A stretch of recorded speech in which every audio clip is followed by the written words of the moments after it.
¿Qué tal? ¿Cómo están? Hoy tenemos el segundo programa de Peronismo en Construcción. Para nosotros es un placer la charla que vamos a dar hoy, porque creo que en la persona con la cual vamos a dialogar, intentar generar algunas reflexiones que le sirvan a la militancia peronista, justicialista en los distintos puntos de nuestro país, es una persona en la que podemos conjugar distintos momentos de la historia del movimiento nacional justicialista. No solo por su trayectoria personal, como académico, como dirigente político, sino también por su historia familiar, ¿no? Y además porque en los últimos años ha acompañado, Juan Manuel Abal Medina, me refiero a él, hijo, a su padre, en un libro que ha generado un muy alto impacto y un alto impacto positivo en toda la militancia peronista, que es Conocer a Perón, ¿no? Ese libro creo que Juan lo tiene como lo está presentando en distintos lugares de la Argentina.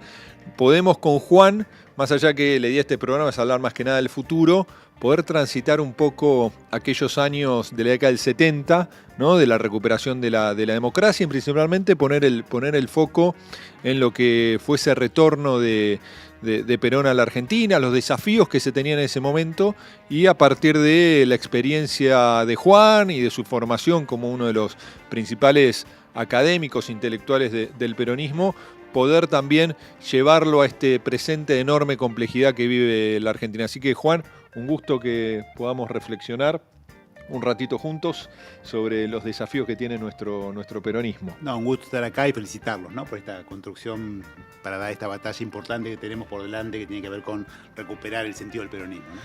Juan, para empezar, ¿cuál dirías vos que es el principal desafío que se le presenta hoy al justicialismo en un gobierno en las características de Milei, en un peronismo que está atravesando dificultades? Sufrimos quizás la derrota electoral más contundente en términos de pérdida de provincias, de territorio, ¿no? Y estamos en una situación donde parece complejo encontrar la ruta hacia el futuro.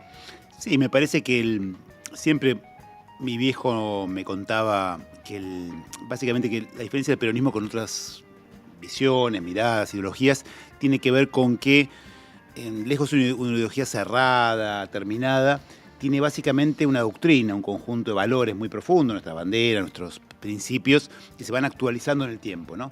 Y me parece que últimamente al peronismo nos cuesta hacer esa tarea, ¿no? Nos quedamos muy enganchados con soluciones del pasado y nos cuesta actualizar el peronismo al presente que estamos viviendo. Entonces, el principal, creo yo, desafío es hacerlo, o sea, mantener las mismas ideas, independencia económica, soberanía política, justicia social centralmente, pero adecuada a los nuevos tiempos. Y esto nos está costando.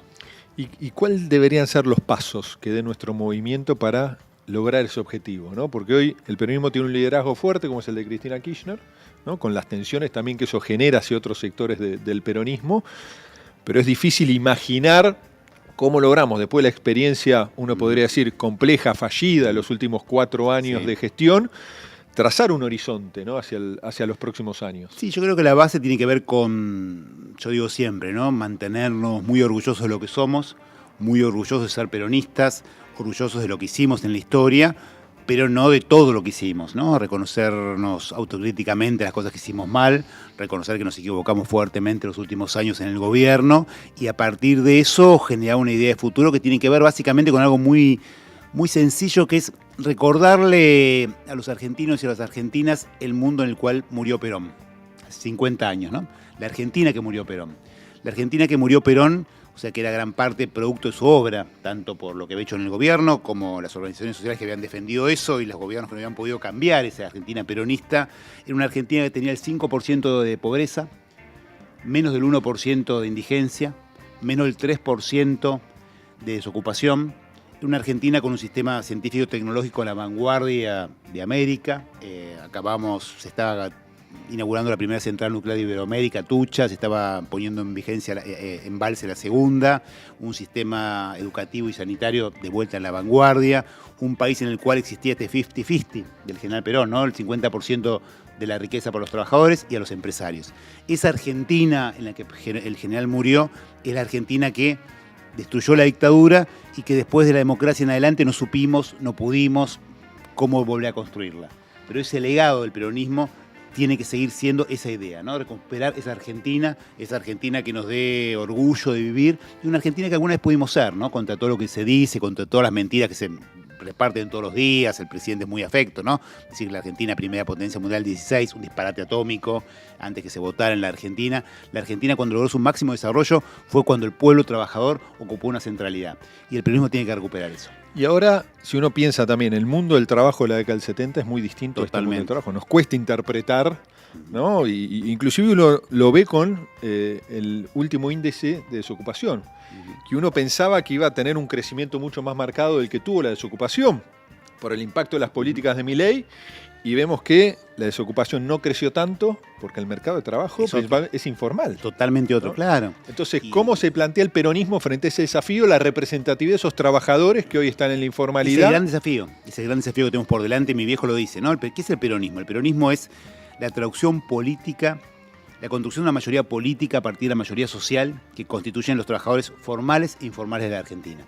Me parece que ese es el desafío que tenemos por delante, ¿no? Y aceptar que hay millones de argentinos que ya no viven con los derechos que construyó el general Perón, sino en otra realidad, y poder interpretarla, ¿no? Yo me acuerdo de la última campaña que le decíamos a la sociedad con mucha razón, ¿no? Milei viene por tu aguinaldo, por tus vacaciones, y se lo decíamos a un montón de gente que nunca en su vida habían cobrado un aguinaldo, nunca habían tenido vacaciones. Entonces nos miraban con cara de qué me hablan estos, ¿no? O el Estado presente va a estar al lado tuyo, te quieren destruir el Estado presente, a pibes que ganan su vida pedaleando en Rappi y que no conocen otro Estado que ese que le cobra alguna multa cuando hacen algo mal. Entonces, recuperar esta idea de que hay que recuperar la construcción de la mayoría política a partir de los deseos y expectativas de la mayoría de los trabajadores formales e informales, es un poco el desafío que tenemos, ¿no? Interpretar estos sectores nuevos, ¿no? Interpretar estos sectores que son lo que viene en la Argentina y no mirar para otro lado como que son anomalías. ¿Y le faltó en los últimos tramos osadía al peronismo para llevar adelante transformaciones más profundas? Sin duda.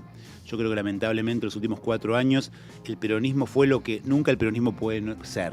El peronismo fue impotente. El peronismo fue testimonial. Decir peronismo testimonial es como una contracara del peronismo, ¿no? Mejor que decir es hacer, mejor que prometer es realizar. El peronismo en los últimos años se volvió testimonial. Queríamos cuidarnos cómo quedábamos en la foto, pero no que lo que pasaba en la realidad, ¿no? Y es algo que sigue ocurriendo, ¿no? Yo a veces escucho en otros legisladores, en la Cámara de Senadores y en diputados, diciendo, nosotros votamos en contra, como si eso para el peronismo significara algo. El peronismo significa algo si haces que esa ley no salga, si la derrotás, no si vos individualmente quedás bien como que no votaste una ley mala, sino si derrotás, impedís que esa ley mala salga. Esa testimonialidad me parece que tiene que ver con eso que vos decías, ¿no? Cierta impotencia y esta idea de no pagar ningún costo que tuvimos los últimos 4 años, que nos fue haciendo poco audaces, poco fuertes, poco firmes, y nos fue alejando de algo que el peronismo tiene por definición, que es la capacidad de hacer cagadas o maravillas, digo, con Menem cagadas o con maravillas como hicimos con Néstor o Cristina, pero me parece que un peronismo impotente es una contradicción en sus propios términos. Y Juan, a partir de tu experiencia como académico, como intelectual, en esta democracia que estamos viviendo, con esta distribución de los órganos de poder, ¿es posible consolidar las transformaciones? ¿Hay que pensar nuevas herramientas? ¿Podría el peronismo pensar nuevas herramientas en términos de la organización del Estado, del federalismo? ¿O alcanza con lo que hay institucionalmente? A ver, es difícil, porque de alguna manera, como vos hablás del libro de mi viejo, ahora sacamos la nueva edición corregida y aumentada, básicamente porque pudimos ver las actas en la que la dictadura armaba las cuestiones para que el peronismo no ganara, ¿no? Y entre esas cuestiones, que era la proscripción del general, lo que todos sabemos, también hubo reformas institucionales pensadas para que el peronismo no ganara en la Argentina. Y algunas lamentablemente siguen vigentes. El tercer senador, disparate en términos de federalismo, el balotaje para frenar a las minorías, un conjunto de cosas que fueron pensadas específicamente y están en las actas para qué se las pensó, para que el peronismo no podía gobernar, y después se plasmaron en la Constitución. Del 94, eso era en la elección del 73. Claro. Y ahora el 73 fue la primera vez que hubo un balotaje, fue la primera vez que se votó un tercer senador, fue la primera vez que hubo un conjunto de reformas que estaban buscando cómo impedir que el peronismo, si llegaba a ganar, impedir que el peronismo ganara, pero en segundo lugar que tuviera mayoría y que pudiera gobernar. Muchas siguen vigentes. Entonces la dificultad está presente y es un desafío que tenemos de cómo podemos en estos tiempos superar esos escollos institucionales con mayorías más amplias, ¿no? Entonces, Quizás sea un momento de recuperar también alguna cosa de aquellos años de el abrazo Perón-Balbín, ¿no? El tema de construir una gran mayoría, una unidad nacional que nos permita con sectores con los que estuvimos enfrentados históricamente, pero que ahora frente a Milei pensamos más o menos lo mismo en grandes líneas, construir una mayoría más amplia que nos permita volver a poner al país en una senda de mayor crecimiento y mayor igualdad, ¿no? Y el enojo de la sociedad, ¿no? Que se percibe por el resultado electoral, la irrupción de una persona que viene a destruir el Estado dentro del Estado, lo dice, lo expresa con claridad. Ese enojo, en tu análisis, ¿va a ir disminuyendo de cara a la política tradicional, donde el peronismo es actor central, con los resultados que uno piensa que va a transitar la Argentina, de caída de la economía, de crecimiento de la pobreza, la desigualdad, la desocupación? Yo creo que el enojo no. El enojo recién lo vamos a poder corregir, digamos, superar, cuando volvamos a gobernar y no nos equivoquemos de vuelta, ¿no? Yo estoy seguro que el peronismo volverá a gobernar la Argentina, no tengo ninguna duda. Porque si a este gobierno le va mal, bueno, obviamente es el peronismo el que va a tener que hacerse los platos rotos como fue siempre en la historia. Pero si a este gobierno le va bien, en los términos que para ellos es decirle bien, es que dejan a la gran mayoría fuera. Entonces seguramente vamos a volver a gobernar la Argentina. Pero ahí no me parece lo más relevante. Lo más relevante es cómo vamos a gobernar la Argentina en ese momento.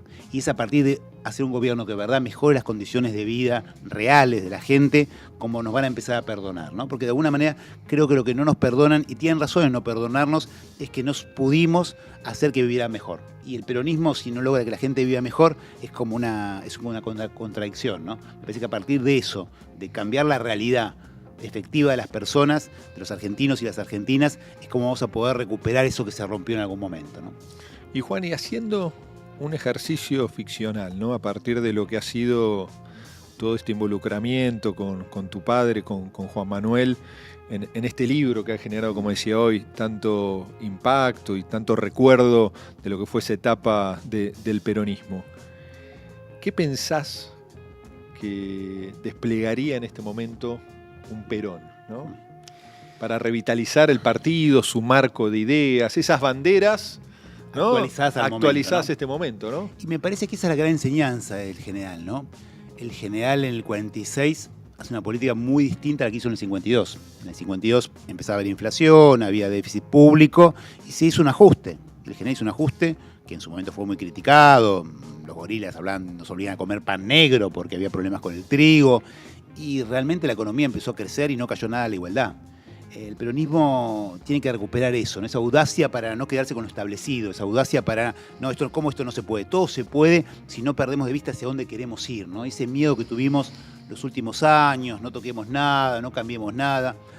A mí me dolía mucho cuando pensaba que parte del déficit fiscal, que explicó parte de la inflación, pero una parte, tenía que ver con subsidios que de repente hacían que gente que ganaba decenas de miles de dólares no pagara nada por la electricidad. Que yo pagara por mi pasaje colectivo lo mismo que paga un laburante que gana lo poco que necesita. Esas injusticias que fuimos permitiendo por el miedo al costo político, por el miedo a quien lo hace, por el miedo. Me parece que el general Perón nos mostró en los hechos que hay, eso que vos decías, ¿no? Actualizar esas banderas en cada momento histórico. Y en cada momento histórico tienen otras formas, ¿no? El acuerdo petrolero que tanto fue criticado el general, fue adecuar lo mismo que decía en el 46 al año 53. No es una traición, al contrario, es mantener los mismos ideales y las mismas banderas en coyunturas distintas. Nosotros nos enamoramos mucho de nuestro último momento en que pudimos hacer y nos cuesta atrevernos a cambiarlo, ¿no? Bueno, vos ahí acompañaste a Néstor Kirchner, ¿no?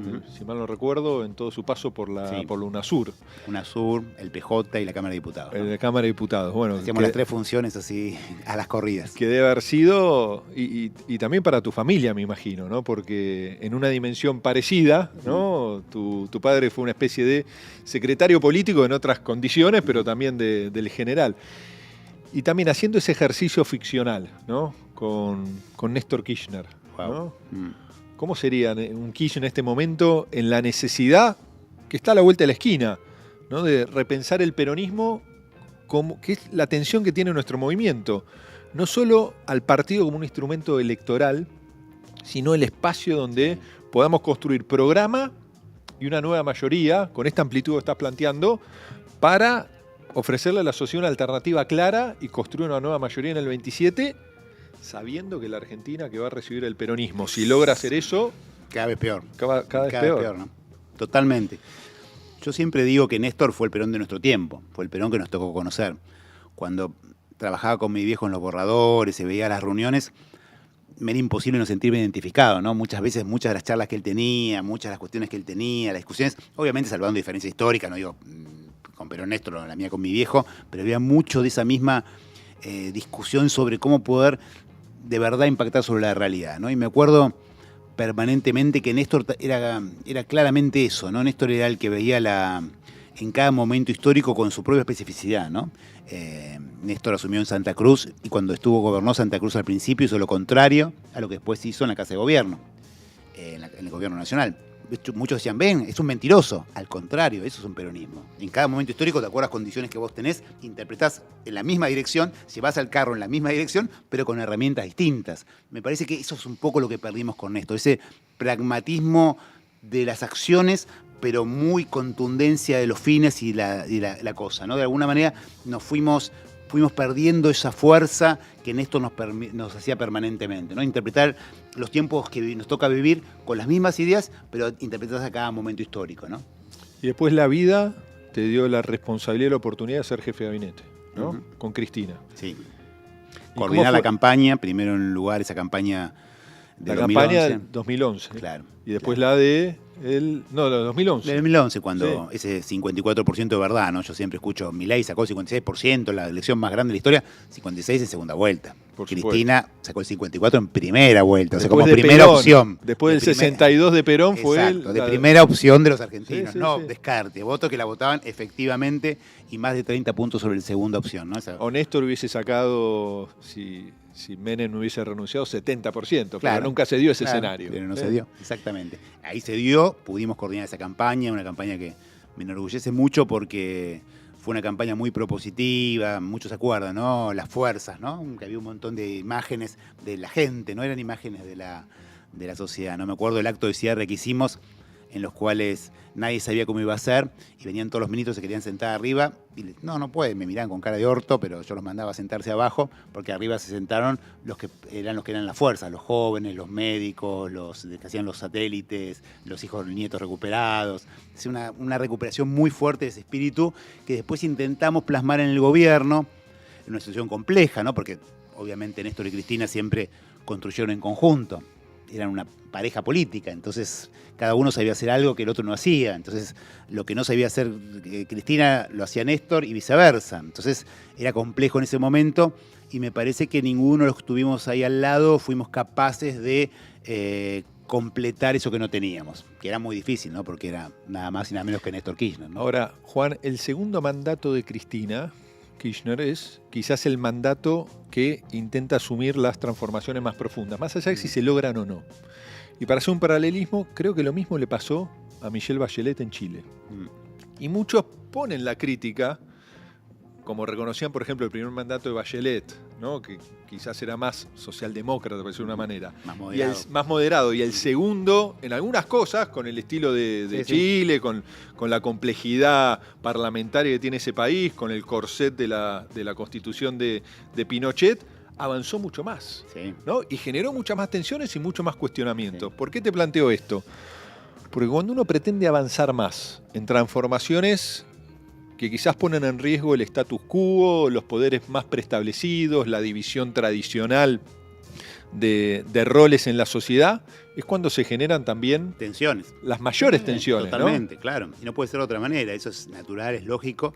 Pero creo que, a ver, en buena medida en ese segundo mandato, por ejemplo, recuperamos YPF. A ver, gran parte de lo que se habla hoy en Argentina, Milei, nosotros, cualquiera, tiene que ver con Vaca Muerta. Vaca Muerta existe porque una decisión política en ese momento de recuperar YPF para los argentinos. Y eso fue un producto que se hizo en ese momento. En ese momento ahora la gente se olvida, ¿no? Pero logramos la constitucional ley de medios, ¿no? Por eso, esas son las transformaciones más profundas que también generaron las mayores reacciones en un sector de la sociedad. Claramente. Entonces, es lógico uno que viene sea, ¿no? A transformar la realidad o a administrar, ¿le pido un poquito más de agua? A transformar la realidad o a administrar lo que está, ¿no? Porque yo creo que la gestión del Frente de Todos venía, más allá de la pandemia, de los problemas políticos hacia dentro de nuestra propia fuerza política, venía como a administrar lo que Sí, estaba, administrar no en el avanzar, sistema. porque yo lo hablábamos con un grupo de compañeros. ¿Qué hubiese hecho Kirchner, Néstor, en la negociación con el Fondo Monetario en plena pandemia? ¿No? ¿Hubiese ido más a fondo o no? Seguro. ¿Hubiese pateado el tablero en un momento inédito? Bueno, son todas esas cuestiones que lo hablábamos con Felipe Solá los otros días, ¿no? La necesidad de ser mucho más audaces, de tener rigor en la gestión de gobierno, pero saber cuáles son los objetivos, que creo que es parte de lo que hay que plantear, es un diagnóstico claro de lo que necesita la Argentina, cómo se construye poder para llevar adelante esas transformaciones y cómo algo que al fin y al cabo la política no es tan difícil en términos de lo que quiere la sociedad. La sociedad quiere vivir todos los días un poquito mejor. Un poquito mejor. No pide una transformación, pero pide relativamente ir mejorando, ir subiendo esa escalera de bienestar, no solo en términos económicos, No, sino una de Argentina más proyectos. grande y un pueblo más feliz. Lo que dice el peronismo. Es exactamente eso. Y eso no se construye sin audacia, porque administrar lo existente mantiene lo que está. Sin audacia es imposible, ¿no? Y me parece que, bueno, este gobierno, claro, nuestro último gobierno le faltó audacia. Está bien, estaba el tema del fondo, como vos decías, la pandemia, los quilombos internos, pero esa falta de audacia no se le puede permitir al peronismo, ¿no? Yo creo que el peronismo, como te decía antes, ¿no? Impotente no puede ser. Impotente no puede ser. Hace desastres, como creo yo fue con Menem, o cosas maravillosas, pero impotente no puede ser. Y me parece que eso lo pagamos. Y hay que recuperar esa audacia para poder transformar la realidad, ¿no? Ahora, Juan, en algo que, bueno, vos fuiste también secretario de la gestión pública con Cristina, yo ahí fui subsecretario tuyo en ese par de años de trabajo. Y creo que uno de los grandes desafíos que tiene también la política en general, pero el peronismo en particular, es la formación de nuestros cuadros. Totalmente. No solo en términos de cuadros integrales para el debate, para la construcción de la mayoría, para interpelar a la sociedad, sino en la gestión de la cosa pública. Absolutamente. ¿Qué desafío, qué experiencia vos podés transmitir de lo que debe ser un camino para construir a partir de la experiencia, ¿no? Porque primero, como secretario de la función pública, es una de las responsabilidades pensar el Estado, pensar los servidores civiles, como se dice en los países europeos, pero al mismo tiempo, después como jefe de gabinete, ya con la mirada más integral, ves la deficiencia que a veces tiene. Una vez me lo decía Mujica, que es lo que le daba a veces mucha bronca, que lo que él definía, cómo le costaba ponerlo en la línea, en movimiento, ¿no? Y que su decisión llegue hasta la última dependencia en un país más pequeño en términos territoriales y poblacionales que la Argentina, ¿no? Y unitario. Y unitario, con lo cual es más ¿no? fácil, acá es más complejo todavía. Así es. Absolutamente. Y yo creo que ahí también hay una discusión que tenemos que darnos los peronistas que tiene que ver con cierta, justo estaba pensando últimamente, ¿no? Cierta confusión que tuvimos los últimos años, ¿no? Creímos que, de alguna manera, y sobre todo algunos compañeros más jóvenes que vienen de otras miradas, más progresistas, no tan peronistas, y nos volvimos más estatistas de lo que es el peronismo, ¿no? El peronismo en los últimos tiempos, todos nos volvimos, yo mismo, ¿no? Obviamente me hago cargo, pusimos mucho más en el Estado lo que el peronismo significa, ¿no? Le quitamos mucho peso a las organizaciones de la sociedad civil, a las organizaciones libres del pueblo, a los sindicatos, a los movimientos sociales. De alguna manera creímos que el Estado era la solución. Y de ahí el peronismo no es eso, ¿no? El peronismo siempre fue, frente al Estado y al mercado, la comunidad, la construcción de la comunidad organizada y los actores de la comunidad organizada. Me parece que en el último tiempo, como es más sencillo, como es más fácil, apuntamos mucho al Estado, hicimos crecer mucho al Estado. Pensá que ahora tenemos un Estado con mayor gasto público que el que de Perón. ¿Y quién me va a decir que el Estado de hoy es más fuerte que el que tenía Perón? Obviamente que no, o que genera más igualdad, más distribución del ingreso que ese. Me parece que de alguna manera le pusimos demasiado énfasis a lo que no era tanto nuestra tradición, porque es más sencillo, y tenemos que recuperar esta idea en un Estado mucho más fuerte, mucho más activo, mucho más regulador, pero que impulsa a la sociedad a cambiar y no crea que él lo puede suplantar, ¿no? Me parece que ese fue uno de los aprendizajes que tenemos que tener de esta época, ¿no?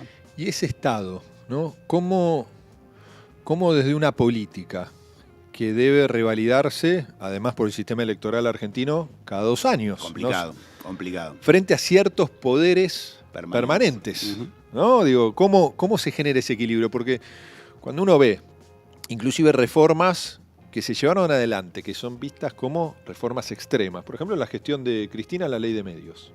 Digo, esa ley de medios, en muchos aspectos, era mucho menos ofensiva en cuanto a la voluntad que tenía el Estado de regular, que es lo que tienen algunos países centrales. Absolutamente. pero parecía que era una reforma sí, comunista. chavista, comunista, marxista. Bueno, sí.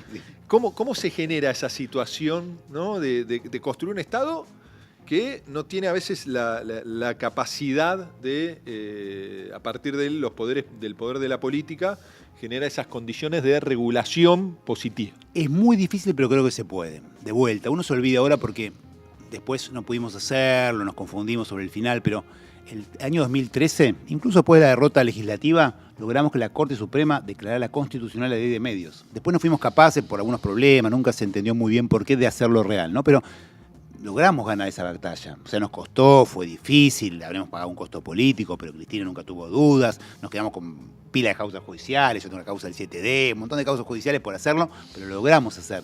Me parece que la clave es perseverar en el tiempo, no ir para atrás, ¿no? A ver, fue un costo, pero creo que sirvió para cómo se piensa hoy el rol de los medios y se ganó en alguna medida, después más allá de lo que pasó. Y finalmente uno compara eso, ¿no? Con Vicentín, ¿no? Hiciste una discusión y después no quisiste darla al principio.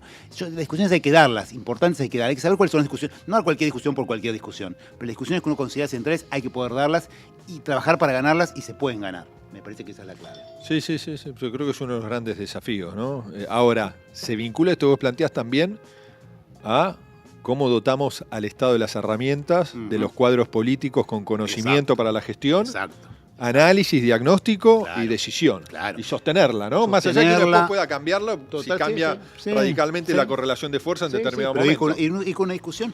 Y tiene que ver con eso, ¿no? Un Estado mucho más fuerte, mucho más sólido, un Estado mucho menos engordado, ¿no? Este último gobierno, yo veía la cantidad de cargos públicos que se inventaban, era impresionante. Había subsecretarios, secretarios de cualquier cosa, y había un montón de ministerios con esa idea tontona que tenemos argentinos de que si vos para solucionar un problema lo elevás de rango, ¿no? Si es una subsecretaría, lo hago secretaría, lo hago ministerio, ya. Y al revés, en general genera más problema de coordinación, menos capacidad técnica, menos capacidad para la acción. Me parece que hubo una mirada muy progresista en el peor sentido del término que peronista, ¿no? Cuando vos recordás, cuando estábamos con Alberto y con Néstor, presidente, y los primeros años de Cristina, cada vez que había que crear una subsecretaría nueva en algún área del gobierno, me dejaba, no, Juan, no lo permitas, ¿cómo vas a hacer una subsecretaría nueva? Es un gasto, ¿cómo vas a hacer eso? Y tuvimos peleas con dirigentes importantes por no crearles una subsecretaría. En nuestro último gobierno creamos ministerios, era como un cierto infantilismo y una no mirada real del poder. Porque vos después, ese funcionario público, tenés que empoderarlo, y empoderarlo que tiene que tener las capacidades, las condiciones, que cuando se sienta en una mesa, habla como el Estado. Si son 200 subsecretarios con nombres simpáticos, ridículos, es muy difícil que puedan ejercer esa tarea de poder, ¿no? Entonces, recuperar un Estado fuerte, sólido, contundente, que tenga capacidad de acción, me parece la clave, ¿no? Dejar de discutir, como le gusta tanto a la derecha, Estado más grande o Estado más chico, ¿no? Milei discute eso, qué porcentaje. La discusión no es Estado más grande, Estado más chico, es Estado más capaz o menos capaz. Esa es la discusión que el peronismo tiene que dar. Ahora, en esa línea, Juan, el peronismo, quizás como le pasó a muchos propuestas de cambio que vio América Latina, al consolidarse en el gobierno, se transformó más en un partido de Estado, de gobierno, y perdió esta capacidad de desplegar, ¿no? Vos lo planteabas desde el Estado, pero también como fuerza política, claro, en articular mucho con los sindicatos, con las organizaciones libres del pueblo, con las fuerzas vivas. Y que el peronismo es eso, el peronismo, de vuelta, nunca fuimos estatistas, nunca fuimos comunistas, no queremos que el Estado vaya a solucionar las cosas al revés. La comunidad organizada es nuestro ideal, ¿no? Entonces, ¿y qué es esa comunidad organizada? Son sindicatos, son organizaciones libres del pueblo, son los clubes de fútbol, son los clubes barriales, los movimientos populares, universidades que se crean desde el ámbito del trabajo, digamos. Eso es lo que genera la capacidad del peronismo. Eso que permitió que el peronismo del 55 en adelante no tuvimos más el Estado porque nos echaron a los tiros, y sin embargo el peronismo sigue existiendo porque estaba en la sociedad. Me parece que hay que recuperar esta idea, ¿no? El peronismo es realmente importante, es el que se construye en la sociedad y que construye comunidad. ¿Y por qué sos peronista vos, Juan? Más allá de lo familiar, digo, ¿no? Buena pregunta. Yo te diría por esta idea de la igualdad. El peronismo, si algo significa, esa pelea irreverente por la igualdad, ¿no? Esa frase que a mí tanto me gusta de Artigas, de Naides es más que Naides, ¿no? De creer que somos todos iguales y somos todas iguales, y que nadie es mucho más que el otro ni mucho menos que el otro, ¿no?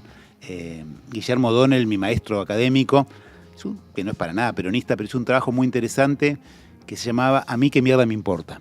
en el que estudiaba América Latina, y decía que en general en América Latina, cuando hay una discusión, alguien le dice, pará, vos no sabés quién soy yo, porque soy el hijo de no sé quién, porque soy el dueño de no sé qué cosa, porque soy el funcionario de no sé qué cosa, y en general en América Latina se le dice, perdón.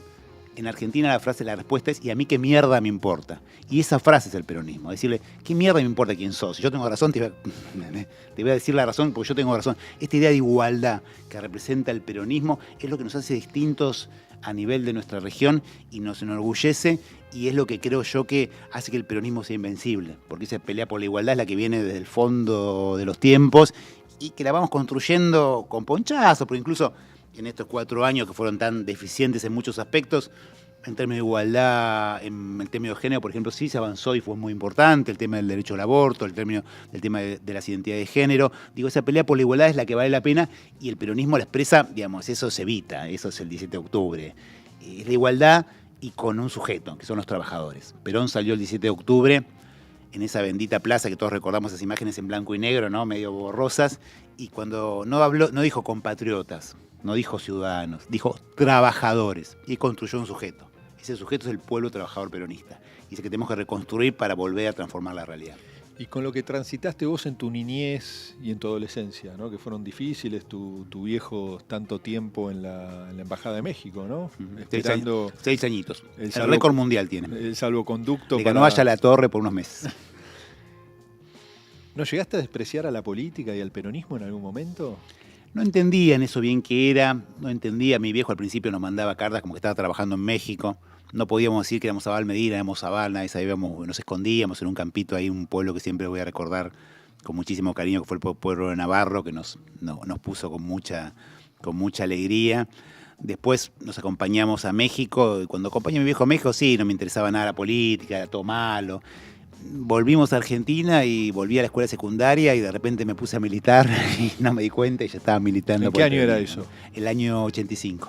Bueno, pero ahí todavía el partido militar tenía poder. Sí. ¿No? Sí. Digo, vinieron los levantamientos Garapintada, el levantamiento del 90. Yo era un pibe, me acuerdo, la policía nos paraba a la noche cuando estábamos saliendo, me decían, Val Medina, buen tipo, tu viejo, nos cagamos siempre a tiros de frente. Bueno, pero ¿y no te daba duda eso, decir que podrías volver a vivir vos lo que vivió tu familia? ¿No? Sí, pero lo fui viviendo casi en automático, no me acuerdo. Terminamos tomando la escuela en ese momento. La escuela, yo fui electo presidente del centro y teníamos una rectora y una vicerrectora que venían de la dictadura. Hicimos la primera toma en democracia. Me acuerdo que llegó la edición de Saúl Baldini, yo era muy chiquito. La prensa de ese momento titulaba Vuelven los montoneros. Éramos unos pibitos de pelo largo, ridículos. Y bueno, había un miedo por el estilo. Y el peronismo es eso, ¿no? Es una vocación por pelear contra eso que uno entendía como injusto, ¿no? Esa pelea por la injusticia, uno veía como la arbitrariedad que había en la escuela, y ese es el germen que tenemos nosotros, ¿no? Creo que nos marca y nos hace ser rebeldes, molestos, ¿no? Siempre irreverente, ¿no? El peronismo, si es algo, es molesto, es irreverente, nos gusta molestar. ¿Y tus hijas son peronistas? Sí, por suerte sí. ¿Por suerte sí? Sí. ¿Y qué has trabajado para que sean peronistas? ¿O se da naturalmente? No, sí, naturalmente, sobre todo la mayor Lola, que va a estar estudiando letras, es una cosa divina. Vivió momentos muy difíciles, cuando a mí en los medios me acusaban de las peores cosas todos los días, me acusaban de barbaridades.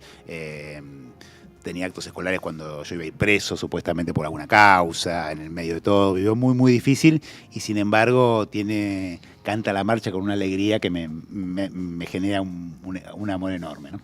Y que ella sea peronista, ¿no? Después de lo que fue, obviamente es mucho más chica, pero en la década del 90 que el peronismo perdió la rebeldía, ¿no? Y sí, que eligió otro camino. ¿No te dio miedo en algún momento o el hecho de el surgimiento del kirchnerismo es lo que permitió también acercar muchos jóvenes a la política después de eso? El surgimiento de Néstor fue lo que revivió el peronismo. El peronismo a fin de los 90 estaba medio muerto. A ver, yo mismo había ido del PJ, me había acompañado al Frente Grande y como decía Cafiero, terminamos con la UCR, nos separamos de nuestra mujer para terminar con nuestra suegra. Era una locura. El peronismo, yo estaba en el Frente Grande, me acuerdo, cantábamos la marcha y nos retaban por cantar, nos prohibían cantar la marcha.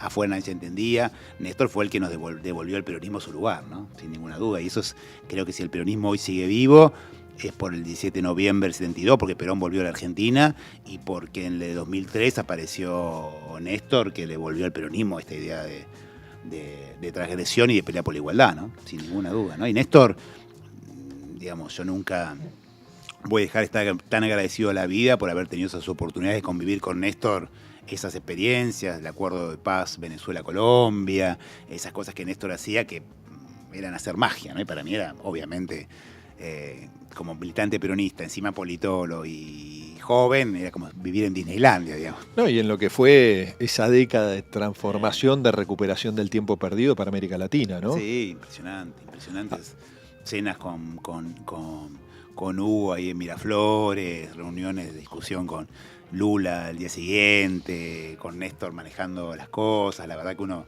veía una América Latina con una potencia, que por eso ahora, si bien estamos tan golpeados en Argentina, uno ve Lula en Brasil, bueno, vos lo conocés muy bien, ahora lo que está haciendo Andrés Manuel y Claudio Sheinbaum en México, Petro en Colombia, digo, nuestra región va a seguir molestando al mundo. Va a seguir molestando al mundo, pero uno ve en esta segunda oleada de gobiernos progresistas en muchos países, y en algunos de ellos la primera vez, Petro es la primera vez que hay un gobierno progresista de Andrés cambio, Manuel, o Andrés Manuel después de mucho tiempo. Son también gobiernos, sacando quizás a Andrés Manuel, que consolidó una victoria muy fuerte, que también se asocia al bienestar económico de la sociedad mexicana, digo, claramente, ¿no? Más allá de las transformaciones, los mexicanos, su economía ha crecido, han disminuido la pobreza. Y una cosa que acá nos cuesta, que tenemos que empezar a discutir también, es el tema de contracorrupción.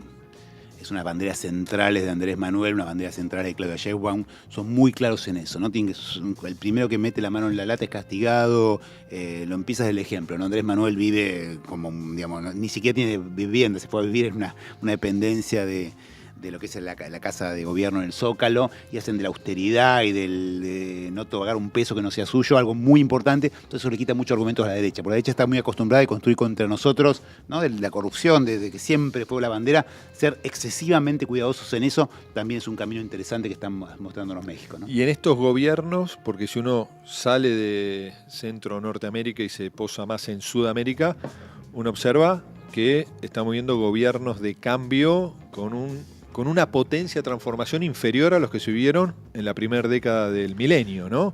Porque vemos lo que pasa a veces por diferencias internas, como puede pasar en Bolivia. Lo de Bolivia es tristísimo. Pero también, Petro vemos cómo la derecha tiene capacidad de bloquear muchas de las transformaciones que intenta llevar adelante, ¿no? Lo mismo que está ocurriendo en Chile, no son procesos más desde el análisis político que se consolidan con una temporalidad mucho más extensa como era en el pasado, ¿no? Me parece que hay cambios muy abruptos, inclusive la duda que uno puede llegar a tener después de Boric en Chile, ¿quién va a venir? Sí. ¿No? Puede venir posiciones casi pinochetistas a partir del voto popular, que mucho, bueno, como pasó acá, ¿no? Mucho se parece a lo que está pasando acá, ¿no? Sí, sin ¿Quién duda. hubiese imaginado que íbamos a tener elegida por el voto popular una vicepresidenta que reivindica la dictadura? No, increíble. O un presidente que tiene no solo su mirada económica, sino también su simpatía a lo que fueron la dictadura militar. No, sin duda. Y yo creo que esto tiene mucho que ver con que a la democracia y por lo tanto los movimientos populares en el mundo actual cada vez nos cuesta más. Y nos cuesta más porque la economía cada vez concentra más, ¿no? Hay un proceso de concentración del ingreso a escala global que es brutal, ¿no? Estos 1.000 millonarios, esto que bien nos describe Tomás Piketty en sus análisis, pero que uno puede vivir permanentemente. Hoy el capitalismo tiende a concentrar de una manera brutal, ¿no? Y la democracia no funciona bien con la igualdad, con la desigualdad. La democracia puede tolerar que la desigualdad se mantenga, como puede pasar en la India, como puede pasar en Indonesia, pero es difícil que pueda funcionar bien, maridar, diría, usando una metáfora, con la desigualdad en crecimiento. Porque cuando la desigualdad crece, ¿qué es lo que está pasando, ¿no? Entonces eso genera estos tipos de fenómenos de lo que algún autor, algún politólogo importante llama los brujos, ¿no? Los que vienen y dicen toda la culpa es de la casta, toda la culpa es de los inmigrantes turcos, toda la culpa es de los mexicanos, toda la culpa es de tal y de tal, y ahí la derecha tiene... La ultraderecha, estas nuevas versiones de la derecha, tiene un sustrato para avanzar, ¿no? Hablándole a sectores que se sienten destratados. Alguien es culpable de mi situación. Y muy fácil, es él, pum, ¿no? Entonces, frente a eso, tenemos que hacer el doble esfuerzo para poder gobernar y generar, de vuelta. La clave es, vos lo decías cuando lo de México, ¿no? La clave es que la gente sienta que vive mejor. si nuestros gobiernos no logran que la gente viva mejor, no tenemos mucho sentido ni tenemos nada que explicar, ¿no? Ahora, podemos estar en una encerrona, que es estos gobiernos pueden generar la mayoría electoral, estableciendo, como decís vos, un adversario. Ahora, en realidad es muy estadocéntricas como las latinoamericanas, donde un buen o mal presidente puede implicar muchos avances o muchos retrocesos, a diferencia de lo que puede pasar en los países europeos, que tienen institucionalidades quizás más consolidadas. En el gobierno no dan la respuesta que la sociedad está esperando, pero cuando se van, dejan tierra arrasada. Claro. ¿No? Y la reconstrucción no es claro. sencilla, ¿no? No, por eso yo digo, de la misma manera que soy muy optimista que la Argentina la va a volver a gobernar el peronismo, digo, estemos muy atentos a lo que pasa el año que viene. Si este gobierno logra un buen resultado electoral y logra implementar las leyes que quiere implementar, la Argentina que nos van a dejar va a ser desastrosa, ¿no? Pensemos en todo eso que ellos querían hacer, que dijeron que no lo hacían, pero que iban, si tenían un buen resultado, el costo puede ser enorme y el país que nos dejen va a ser todavía más difícil de gobernar y más difícil de reencauzar por una senda de crecimiento con inclusión social, ¿no? Porque finalmente de esto se trata, ¿no? Como que el peronismo históricamente combinó estas dos cosas, ¿no? Inclusión social con crecimiento. De alguna manera eso explicó la pervivencia del peronismo, ¿no? Entonces cuando el general vio que hacia los 50 le estaba costando más el crecimiento, dijo, bueno, paremos acá y lo reciclamos, ¿no? De alguna manera eso tenemos que recuperar, ¿no? Saber que si no se crece no se puede distribuir y si no se distribuye no se puede crecer. Recuperar esa idea central para nosotros y me parece que de alguna manera el menemismo exacerbó las cosas para un lado y de alguna manera nosotros, sin darnos mucha cuenta, al final de nuestros gobiernos terminamos exacerbando para el otro, ¿no? Creyendo que se distribuye mucho aunque no se crezca. Y eso tiene patas cortas y fue lo que se vio, ¿no? Juan, y este canal, Eva TV, lo estamos llevando adelante, como vos sabés, con compañeros, con los PJ de distintas provincias. Esperamos llegar a la distinta militancia, más allá que el objetivo es ampliar los márgenes y hablarle a la sociedad en general. Pero ¿qué le dirías vos a un joven militante, ¿no?, que está empezando? ¿Qué recomendación le darías vos para los desafíos que tiene que enfrentar? Que esté muy orgulloso de nuestra historia, que esté muy orgulloso de ser peronista, que no tenga miedo de decirlo, de hacerlo. Creo que hay que recuperar fuertemente eso, ¿no? El orgullo de ser peronistas, de lo que representamos en la historia. Reconocer que cometimos cagadas, obviamente, pero que siempre peleamos por una Argentina más justa, más libre y más igualitaria. Y que con esa decisión y con ese coraje no tengan miedo de cambiar las herramientas, porque nosotros no somos un conjunto de herramientas, somos una caja de herramientas. El peronismo es una doctrina, tenemos valores, tenemos ideas, ¿qué queremos? No importa mucho de herramientas. Entonces, si la herramienta mejor es una tuerca, es una llave para tal cosa, un martillo, un destornillador, eso es lo de menos. No nos enamoremos de las herramientas, enamoremos de los valores. Me parece que por ahí va la reconstrucción del peronismo. Y Juan, y en toda tu trayectoria política, ¿cuál fue, en términos de la gestión, no de lo personal, sino de los desafíos de la gestión pública, cuál fue la mayor dificultad que enfrentaste? Bueno, muchas. Mira, yo una vez le pregunté eso a Dilma, ¿no? ¿De qué se arrepentía? A Dilma Rousseff. Y Dilma me dice, mira, de lo único que me arrepiento, es de haberle bajado los impuestos a los empresarios que me decían que iban a usar eso para crear empleo. Claro. Y lo único que hice fue permitirles que ganen más plata. Claro, totalmente. No, creo que me parece que lo que más me arrepiento en mi caso individual y en el de muchos, no haber podido, después de la muerte de Néstor, haber generado, junto con otros compañeros en ese momento, ayudado a Cristina a compensar esa ausencia que teníamos con Néstor, ¿no? Creímos que en el momento no nos superó mucho, intentamos hacerlo, pero no estuvimos a la altura, ¿no? Y de alguna manera, ahora cuesta pensarlo, ¿no? Pero yo siempre lo recuerdo, Néstor murió con 60 años. Sí. 60 años. Imagínense lo que perdió la Argentina. Con 60 años y había logrado lo que había logrado. Fue un golpe brutal para todos, obviamente mucho más para ella, para Cristina, y la verdad que ninguno de nosotros estuvo en ese momento a la altura, ¿no? Y de alguna manera terminó Cristina teniendo que hacer cosas que nunca había hecho de un día para el otro, teniendo que hacer todo lo que siempre, como es una pareja política, uno hacía una cosa, digo, lo mismo le había pasado a Néstor si tenía que dar un discurso en la ONU, digamos, o sea, improvisado un discurso, no le había salido bien, y de alguna manera en ese momento no estuvimos a la altura de las circunstancias. Yo creo que si de haberlo podido hacer colectivamente y superando esas cosas, el destino argentino hubiese sido distinto. Y Juan, para terminar, ¿no?, porque faltan pocos minutos, ¿qué libros, ya volviendo a tu rol académico, ¿no?, qué libros le recomendás a la militancia peronista, más allá De los clásicos, la doctrina. No, del libro de tu viejo, ¿no? Que va, no sé, por la octava edición. Esta edición nueva, corregida, aumentada, es la octava edición. Y por más que tenga el primero, me tengo que comprar el segundo porque vale la pena. Sí, la octava edición hay que comprarla porque tiene muchos añadidos interesantes. No, en serio, tiene unas partes que les van a parecer yo te digo, interesantes el y libro a mí me divertidas. pareció, te lo dije, ¿no? A mí el libro me pareció extraordinario. Primero, a mí me gusta leer mucho de la historia del peronismo y muchas cosas que no las conocía a partir de la pluma de tu padre. Sí, yo también, muchas Sí. ni siquiera nos había contado a nosotros. No, y lo que me gustó mucho del libro, más allá de las anécdotas y el lugar de privilegio que tuvo tu padre, es en el lugar que se ubicó él, ¿no? Porque me parece que es un lugar justo, ¿no? Al contrario, creo que pecó de cierta humildad en el rol que tuvo, ¿no? Muchas cosas decían, ¿por qué no has contado? No puedo probarlo, va a creer que soy soberbio si lo pongo, pero no se va a entender el libro si no contás. No puedo contarlo, no puedo pero contarlo. me pareció, la verdad, en eso un gran libro, ¿no? Porque te permite también conocer ciertas cosas que uno daba por sabidas o por entendidas, pero ahí tu viejo le pone el marco para comprender muchas las decisiones de Perón y también comprender lo que era volver a la Argentina. Claro. Después de 18 años. Y ese momento histórico, ¿no? Ese momento histórico, digo, las tensiones, las presiones, digo, Sí. no era sencillo. No, esa enorme dificultad de ese momento. No, y en ese Perón, te digo que los años Perón tenía en ese momento 76, 77. Claro. Que son muy distintos a los 76, 77 Sí. de ahora, ¿no? Sin embargo, vemos a Biden ahí con sus problemas, sí, ¿no? bueno. Claro. Sí, pero tiene creo 82, digo. Claro. Veía el debate Claro. de Biden, Sí. el anterior, como en 4 años, Claro. digo, ha perdido mucha de esa capacidad que tuvo para debatir y para defender sus ideas. Pero nos fuimos de tema. Pero más allá de los libros. Más allá del libro de tu obviamente, viejo. una cosa que yo digo a todo el mundo, a los compañeros y compañeras que la lean, hay que leer a Perón. Muchos. Sin intermediarios. Exacto, agarrar conducción política, agarrarlo, leerlo, la comunidad organizada, agarrar el modelo nacional, el modelo argentino, leerlo en directo, porque hay muchísimo que nos sigue diciendo esas obras.